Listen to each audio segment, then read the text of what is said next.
In the early 1970s, a young Mike Shackelford, living in Kentucky, saw his numbers come up. He was going to be drafted to serve in Vietnam.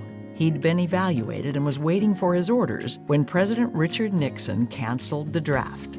He was never inducted into the military. If that had never happened, Mike would have a very different life story, and the music scene at the beaches would be a very different place. A few weeks after his life trajectory changed, Mike was out with some friends from work when he saw a friend playing music with a band on stage and thought, "Hey, I want to do that."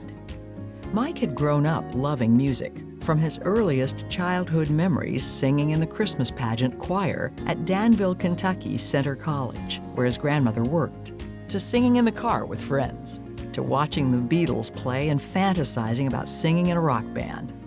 He even bought his first guitar as a preteen with money from his paper route, still in pristine condition hanging on the wall of the music room in his Jacksonville home. The guitar looks brand new, though, since Mike grew up an athlete in high school and didn't actually start playing music until he was a young man. While working as a researcher at a horse racing magazine in Lexington, Kentucky, Mike made some friends who played music, including that one on stage who sparked his interest in music as a job. He finally decided to learn how to play, first teaching himself on a ukulele, then moving on to a full-sized guitar. From there, he was hooked. Though Mike's earliest musical loves were rooted in rock, he quickly drifted toward folk-style music once he started playing professionally. In Kentucky, bluegrass and country music are sacred, he said, and his biggest influences were singer-songwriters of the era like the Eagles, Kris Kristofferson, John Prine, and Tom Waits. With that style in mind, he and his musical pals formed the first iteration of the band Justin, in which Mike would go on to play for a decade. After one of the members got a job offer from a big band that he couldn't refuse, the original Justin band was no more. While trying to figure out for a while what he wanted to do musically, a friend introduced Mike to Kent Lindsay in 1975, and his life completely changed. Kent became his best friend, and they would tour the country playing music. It was his musical bond with Kent and his nationwide touring that eventually brought him to Jacksonville in 1976 for a gig at Steak and Ale on Arlington Expressway. As Mike and Kent unloaded their equipment, a young waitress named Stephanie brought him a cup of coffee. He and Stephanie fell in love and married, while he fell in love with the city and the people. And after 2 weeks playing at Steak and Ale in March of 1976, they extended their gig for another 2 weeks and just never left. Steak and Ale gave us such security. We could always rely on them for a regular spot, and we wanted to take a few weeks off here and there to play other places. They were okay with that too, Mike recalls. He and Kent played country rock music there as Justin until 1987, while traveling all over the country to play wherever the gigs were. But by 1987, Kent was ready to try something different, and he and Mike decided to stop playing their regular spot at Steak and Ale, while Kent focused on acting. His children's TV character, Safari Sam on Channel 30, saw notable success. It was then that Mike built his music career from the ground up again, this time as the Mike Shackelford Band. Mike had always been focused on songwriting and storytelling, and those artists continued to be his main source of inspiration.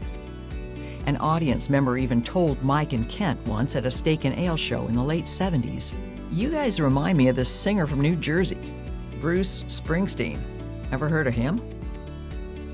When Mike started his own band, calling upon many former Justin members to round it out, he and his fellow musicians shifted from country rock to popular singer-songwriter rock stars of the early 80s, such as Springsteen and John Cougar Mellencamp.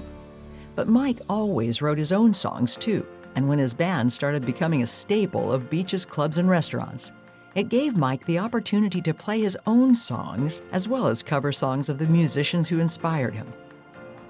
Mike is perhaps best known in the community for his years-long residency at Sundog Diner at the beach's town center in Neptune Beach. As a musician, that was a pretty critical move to go from Justin to a solo career to rebuilding the band and becoming a fixture at Sundog, says Mike. He adds that his years at Sundog were made complete by fellow band members Dean Spry, Billy Bowers, Gary Smalley, Jimmy Gilbert, Steve Shanholzer, Brian Homan, and Craig Spirko. Many still perform with Mike to this day, and Craig Spirko recorded and co-produced Mike's CD of original songs. Thursday nights playing at the Sundog forever hold a special place in Mike's memory. It was like a jam session. Anybody who was a Beaches musician would congregate there on a Thursday night, just playing the best music. Everything would click, and it felt like all was right with the world.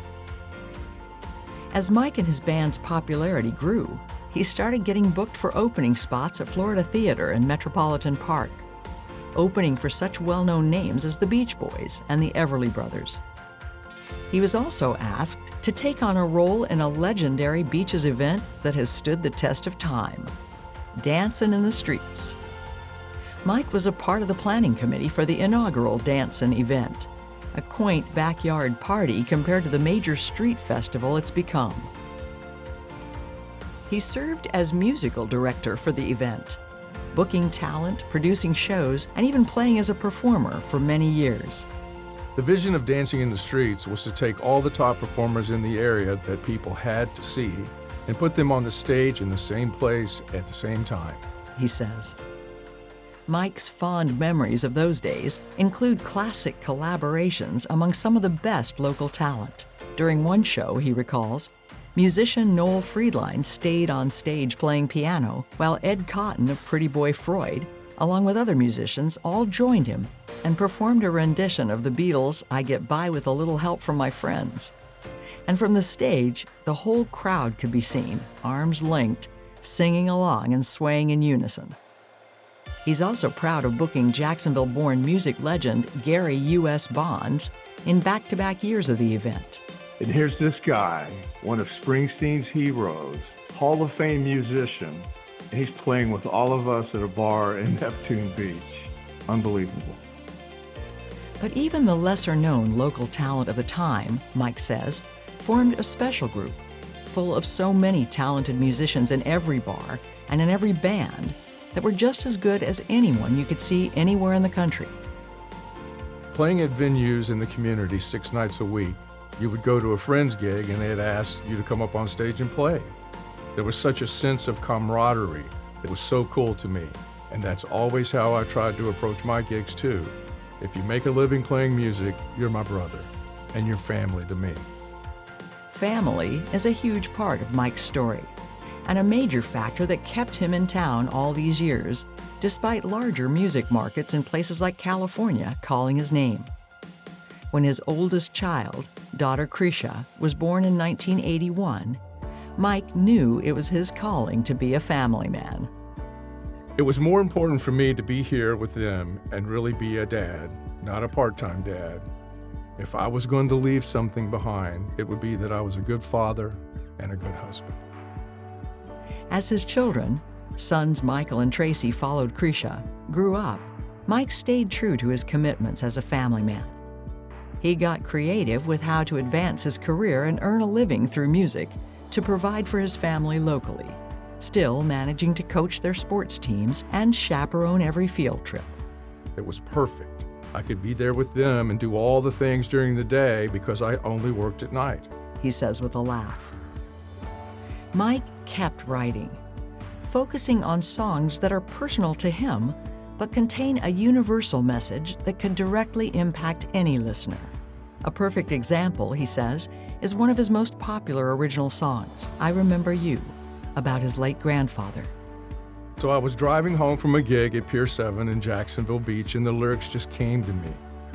Years later, we were at a show, and I told the band, I want to play the song I wrote about my grandfather, I Remember You.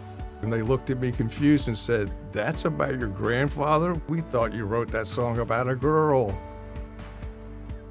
Mike says he never stopped writing music from the time he started, And for the past 17 years, he has hosted Acoustic Night for the city of Atlantic Beach, later adding the monthly Songwriters Night, which recently held its first meeting post-COVID in June.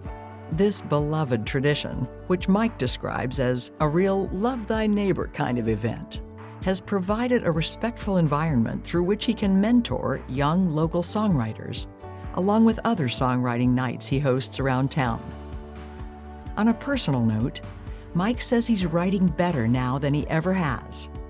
After playing his final live in-person show pre-COVID on March 13th, Mike adapted and began playing live shows through his Facebook page with help from his son Michael, who set up the technology, and his wife Stephanie, who produces each show. He's also focusing on cataloging his original music with plans to record all his songs in the near future, going all the way back to originals he wrote with Justin beginning in 1976. Mike says that though his old days of gigs at bars and restaurants are mostly behind him, he knows he will be remembered for loving music and always playing with a smile on his face. Because when you play the right song for a person at the right time, you can change someone's life, he says. And when music can emotionally connect people like that, it's the greatest thing in the world.